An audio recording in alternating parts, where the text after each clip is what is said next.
मैं कहता हूं कि इसने पैसे ले लिए, चलो कोई बात नहीं, और दे तो दे भाई, देने में क्या दिक्कत है? नहीं छपाई हुई 2 महीने बाद देना, 4 महीने बाद देगा। हमारी तो लंका लगनी है, हम तो लगेगी, मान गए, लग गई, बर्बाद हो जाएंगे। मैं कह रहा हूं प्याज से खा लेंगे सब्जी, आलू से खा लेंगे, ये उम्मीद होगी कि 6 महीने बाद सुधर जाएंगे। मोदी, बीजेपी, उसके भक्तगण, उसके समर्थकों, सबसे पूछ लो, सब यही कहेंगे भाई साहब बस थोड़े दिन हो रहे हैं, ठीक है, फिर बढ़िया हो जाएगा, ये हो जाएगा, वो हो जाएगा। मैं गारंटी से कह रहा हूं, मैं साला फद्दू कुछ नहीं हूं, पर मेरी बात सुन लो। मैं गारंटी से ये कह रहा हूं कि हालात सुधरने नहीं है भाई साहब। हम 50 से 60 करोड़ लोगों के गर्दन पे इसने चक्कू चला दिया, रेत दिया है, हमें मार दिया है, और हमें पता तक नहीं है। हम अपने बैंकों में पैसे जमा करा रहे हैं भाई साहब। एक बात बता दो, आपको मिलना कुछ नहीं है, आप बिजनेस मतलब कैसे करोगे ये आपको भी नहीं पता है, और आप सोच रहे हो कि ठीक है ये सीजन निकाल लेंगे, 2-4 महीने बंद होगा। मैं ये कह रहा हूं आपको समझ नहीं आ रहा है हुआ क्या है। मैं बताता हूं हुआ क्या है। रामायण ये है, दुनिया में इतने सारे रिसेशन हुए हैं, सब कुछ हुआ है, अब तक इंडियन इकोनॉमी कैसे टिकी हुई थी? मुझे एक बात बता दो। 2008 में अमेरिका की लंका लगी थी, रिसेशन आया था, सबप्राइम क्राइसिस आया था। 1997 उससे ठीक 10 साल पहले एशिया पैसिफिक में आया था, वहां लंका लगी थी। मतलब हर 10-15 साल पहले आता था, लेकिन इंडिया कैसे बच जाता था यार? इसका बहुत सारे कारण है, इंपॉर्टेंट कारण मैं बताता हूं। हमारे यहाँ ट्रेडिशन है सेविंग का। किसका? बचत का। हम अपने बच्चों के लिए बचाते हैं, बीवी के लिए बचाते हैं, माँ बाप के लिए बचाते हैं, बुढ़ापे में काम आएगा। तो ये इंडियन एक फैमिली कल्चर है, हमारे यहाँ ट्रेडिशन है, संस्कृति है हमारे यहाँ कि हम लोग अपनी नेक्स्ट जनरेशन या अपने जो खास होते हैं, अपने जो जिनके लिए हमारे मन में कुछ होता है, हम उनके लिए बचाते हैं।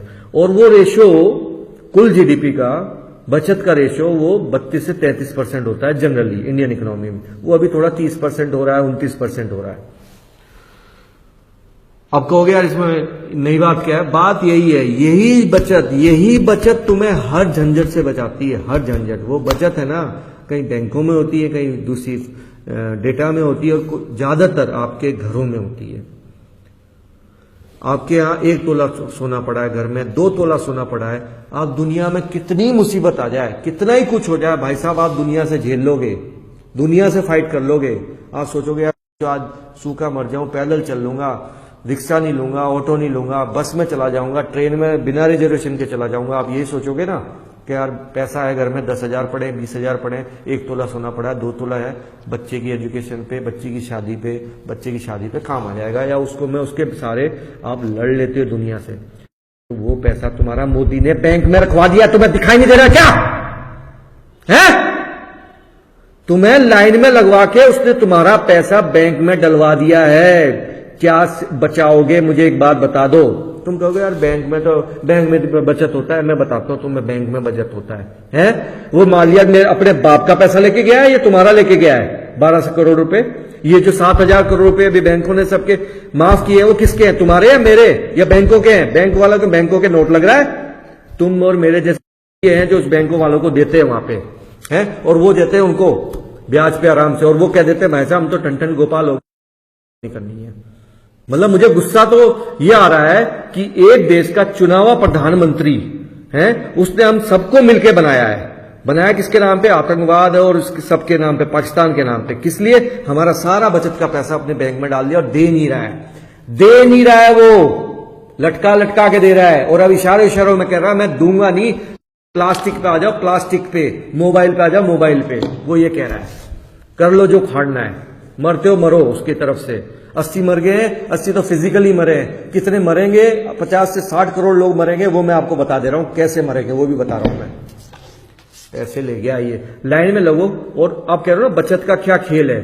जो 30 से 32% या 33% जो हम पैसा बचाते थे बैंकों में, अलग अलग चीजों में या घरों में, भाई साहब वो सब उसने रखवा लिया है। मेरी सबसे बड़ी चिंता यही है, ये अभी मेरे मुंह से गाड़ियां निकलेंगी भाई साहब, साफ बता रहा हूं मैं। अब इसको भला मानो या बुरा मानो, मेरे पास शब्द नहीं है, इतना गुस्सा आ रहा है मुझे, इतना मैं भरा हुआ हूं। ये जो बड़ी कंपनियां हैं, लोन, ये हमारा पैसा लोन पे इन्हीं को मिलेगा, हमें मेरे तेज, वो लेके लोन उन्होंने अफ्रीका में उन्होंने चीन में, उन्होंने जापान में, उन्होंने अमेरिका में, उन्होंने अर्जेंटीना में, उन्होंने साउथ अमेरिकन कंट्री में, उन्होंने मध्य एशिया में, उन्होंने रूस में सारी फैक्ट्री डाल दी किसी भी चीज की प्रोडक्ट की, और वो कंपनी डूब गई। हाँ डूब गई, मैं कहता हूं वो डूब गए। वो तो आके कंपनी तो आके खड़ी हो जाएगी कि भाई साहब हम तो डूब गए। तो भाई साहब डूबा कौन है, मुझे बता दो कौन डूबेगा, पैसा किसका है वो कंपनी में, आपका है ना। तो बैंक तो कह देगा भाई साहब ये तो जैसे माल्या का भी कहना जेटली के इस खाते से उस खाते में डाल दिया है, वो लॉस नहीं है, एनपीए में कर दिया है उसको, तो वही होगा। तो जब वो डूबेगी तो इकोनॉमी भी डूबेगी, ठीक है, पैसा बैंकों से खत्म हो जाएगा। फिर बैंक और ये जो मोदी हैं और ये इनके जो तिगड्डे हैं, चेले चपाटे हैं, फिर मैं ये किसकी चमड़ी में से पैसा निकालेंगे, मैं ये पूछ रहा हूं। अभी तो ये घरों में से निकाल रहे हैं, मैं मान गया, अभी आपकी और मेरी जेब में डांका डाल के इन्होंने निकाल लिया। जब ये बड़ी कंपनियां डूबेंगी आज से 8 साल बाद, 10 साल बाद, 15 साल बाद, तब मुझे बताओ इस देश के जो 50-60 करोड़ है, 70-80 करोड़ लोग होंगे, उनको कौन बचाएगा। वो पहले अपनी सेविंग से तो बच लेते थे, लड़ लेते थे अब तक। और मैं ये नहीं झूठ ऐसे मक्कारी वाली बात नहीं है। अमेरिका में क्या हाल हुआ था 2008 में रिसेशन में, मुझे बता देना है क्या हुआ था। क्या वो अपनी इकोनॉमी को झेल पाया था। उसके बैंकों ने ऐसे ऐसे लोगों को ब्याज दे दिया, ऐसी ऐसी चीजों पे ब्याज लोन दे दिया जो पहले से बिकी हुई थी।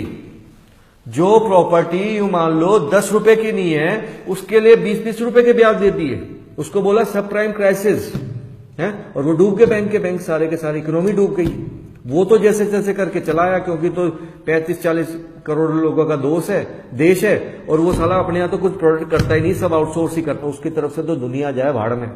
और जब से ट्रंप आया है, ये ट्रंप तो और ही कह देगा भाई जा हम तो पहले अपना घर देख लें, जनता दुनिया का ठेका नहीं ले रखा। वो ठीक है उसकी पॉलिसी, यूरोप भी, ब्रिटेन भी यही कर रहा है, ठीक है मान गए। भाई साहब आप किस बात की ठेका लेके घूम रहे हो भाई, हैं? मतलब जो मेरी सेविंग थी, जो इन 60-70 करोड़ लोगों की सेविंग थी, किसान की सेविंग थी, मजदूर की सेविंग थी, आम आदमी की, मेरे आप जैसे लोगों की सेविंग थी, उन सब सेविंग को बैंक में डलवा दो और बैंक से लोन दे दो बड़ी कंपनियों को, 4-5 लोग जो आपका बिजनेस भी टेक ओवर कर जाएंगे, है ना।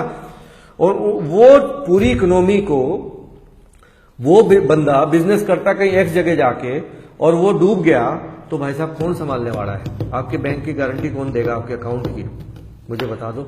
आप अगली बार नहीं बचोगे भाई साहब। अभी तो आपके पास पैसा था, आपने दे दिया सरकार को, अगली बार क्या दोगे, क्या होगा, मेरे पास तो होगा बैंक में, मैं तो रखूंगा।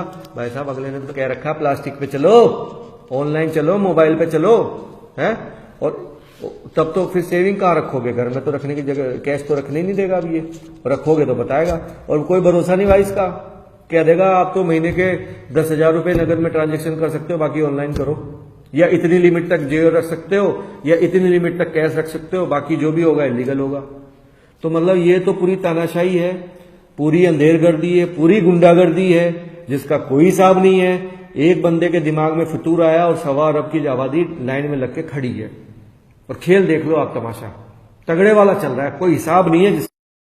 मतलब इतना मैंने अपनी जिंदगी तो छोड़ो, मैंने हिस्ट्री में भी नहीं देखा होगा जितना इसने एक लोकतंत्र, एक चुने हुए लोग बंदे ने कर दिया है।